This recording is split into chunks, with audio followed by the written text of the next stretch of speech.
finally, Diecast, we're back, and this is going to be a quick video.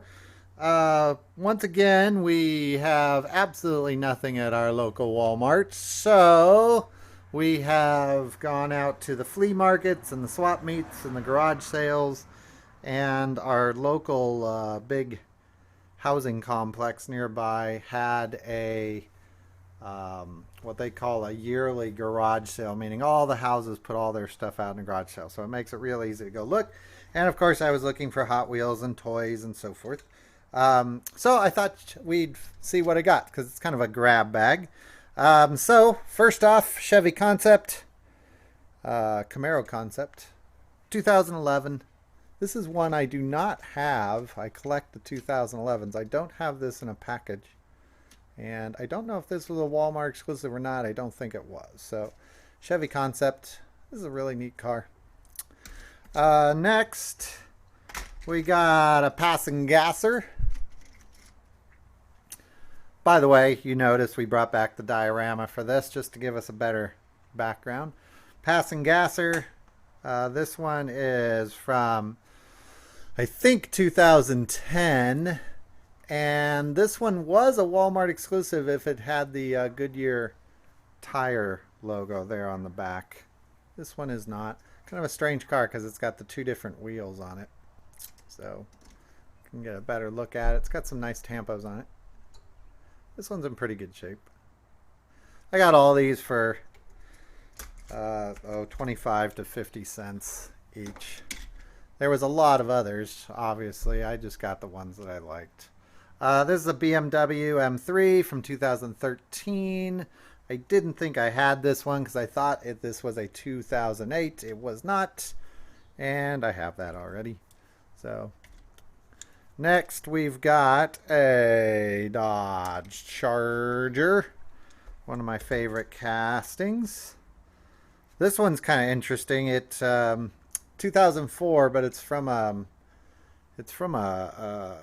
5-pack, and the 5-pack was called Smash something, like Smash Town, I think it was, or Smash 'em Ups, something like that. But it was from a 5-pack, and I don't think this one was in the main line with those particular logos on it. So I think this one was you had to buy it in the pack. This one's got a few little dings and dents because it's from Smashville. It has been smashed a bit. It also has a strange dent in the back, which I'm not even sure how that could actually get there. But he is from Smashville or Smashtown or Smash something. So anyways, next we've got a Monte Carlo. This one is from around, I was going to say 2010. It might be 2011. I don't remember exactly, but nice casting. It's another one that I tend to pick up every time. This is a 1970 Dodge Charger. Next up, a riveted. I still get the fantasy cars. I know the guys, a lot of the guys watching the videos don't like the fantasy cars so much. I still do. That's what I got into Hot Wheels for. And I still get the fantasy cars. But this is a riveted. This one's kind of interesting. This one was from the early 2000s, I want to say, maybe 2006, 2007, and it only came out in 2 race packs. It was a drop tower set, drop tower super set, something like that, and the 3-lane speedway, 3-lane super speedway, and this is the car that came with it, but I don't think this was ever part of the main lines with those Tampas and those red wheels. So, riveted. Lots of riveteds have been out since. Good track car. Next up, we've got a superbee. Anybody who watches the channel knows that I love the superbees. Been trying to get all of these. This was one that I did not have. It's a 2010. This was a mystery car. A little bit harder to find. Mystery car. Came in the mystery packs, the sealed packs. So pretty neat. The next car kind of has a cool story. I knew this car. Someone had told me something about this particular Pontiac GTO, and then I had totally forgotten what the story was. I saw it today, picked it up, came home, knew there was a story to it. This is an interesting color on this car because, and I'll probably screw this story up. I don't have my notes in front of me, but this was based off a real car that toured around with the Hot Wheel conventions. And you can see the car online. I'll try to post a picture of it.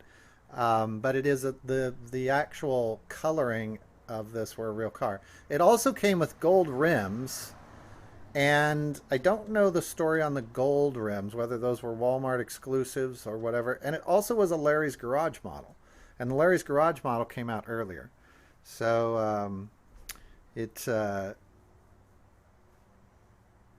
I'm trying to remember. I remember what it was. Now, the gold wheels were the main lines. The silver wheels were multi-pack exclusives. Or vice versa.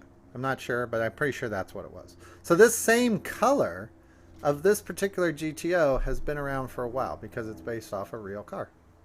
There you go. Little Hot Wheels trivia. You'll win Trivial Pursuit with that one someday, I'm sure.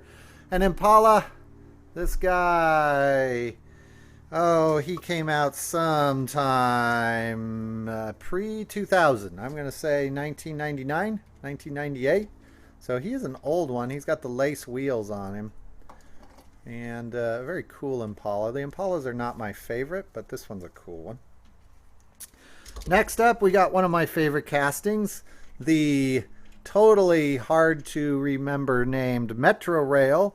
But it is a Metrorail Nash Metropolitan, and that is the whole name of it. If you look on the bottom, it will only say Metrorail because they'd never have enough room to put all that stuff on there. I think that's upside down.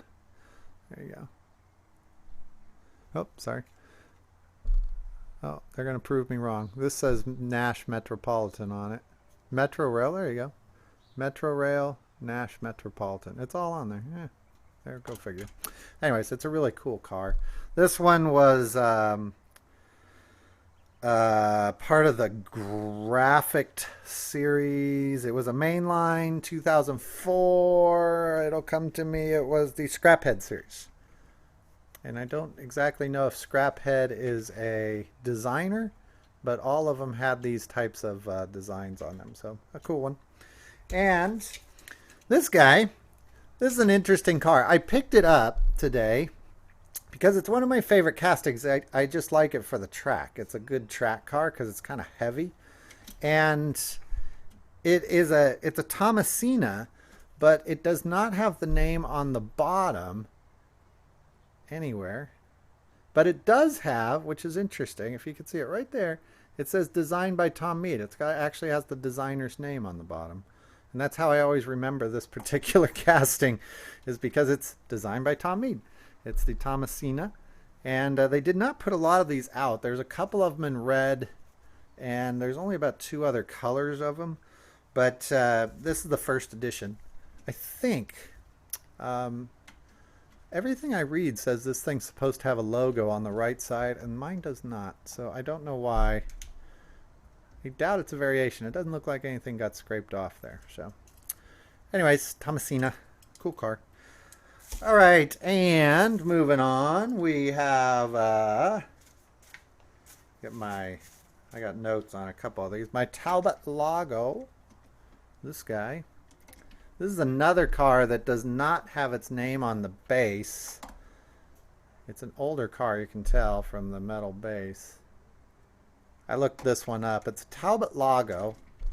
I don't know much about that particular car, but it's a 2006 mainline. This one isn't particularly old.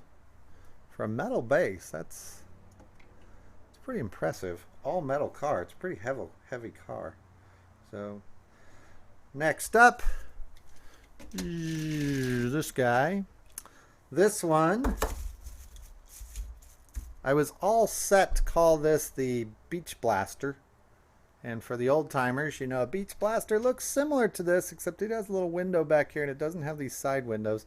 This is the Chevy Lumina and 2000 or 1992 version.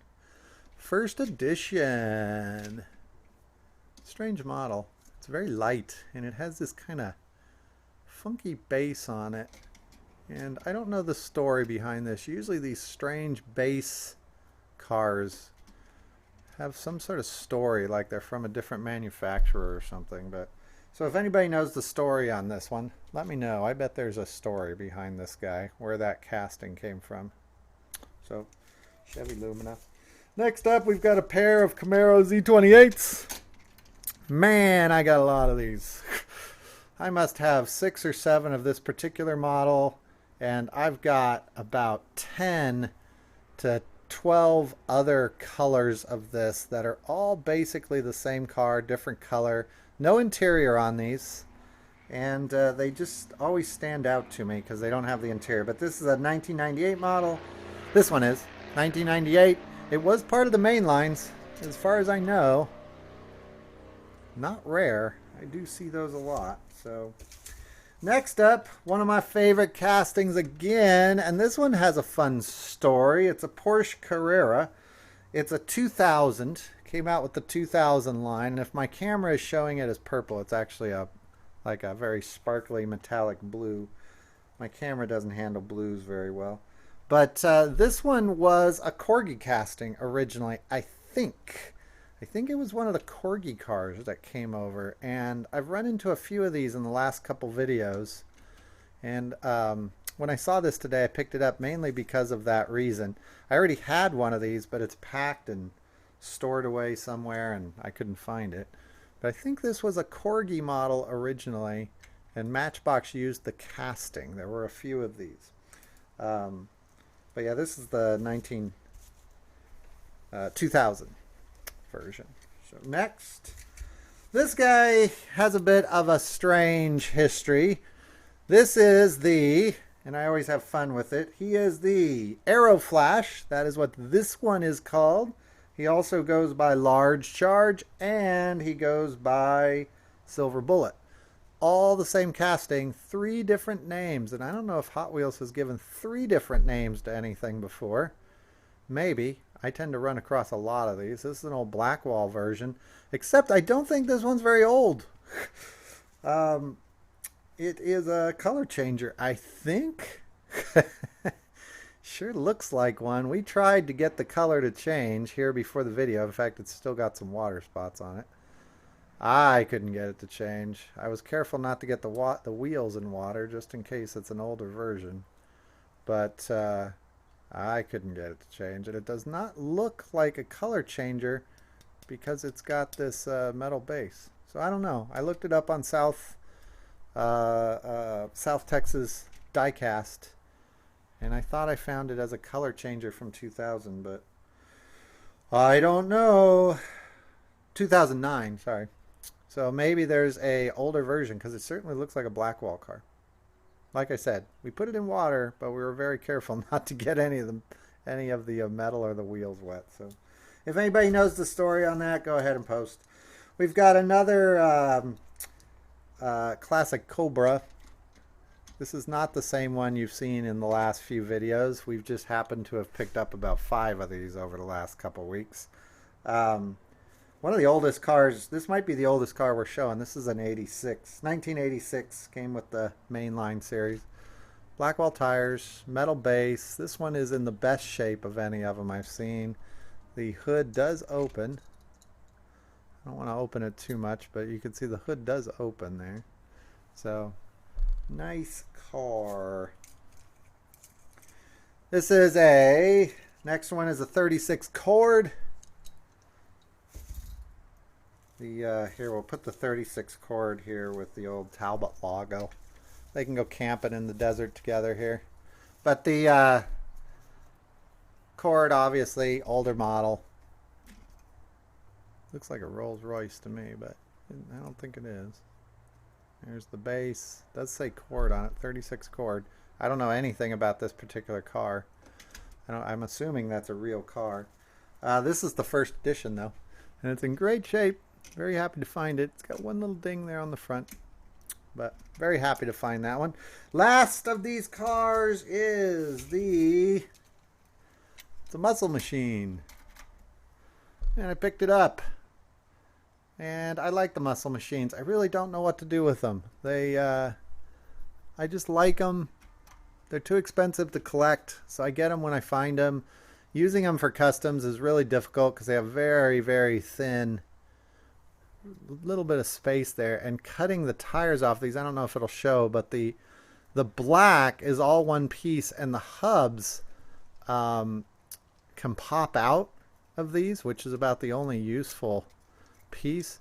But they're all connected by a very thick axle. And so they're kind of difficult to use for customs. I have before, but they are a chore. Neat castings, though. I wish they weren't so much money. So I like this one because it was a station wagon. And for 25 cents, what are you going to do? Going to get it every single time, right? So that was a 15-minute version of our little trip out today to the swap meet. Hope you enjoyed that little glimpse into our gets, and I will see all of you soon. Bye-bye.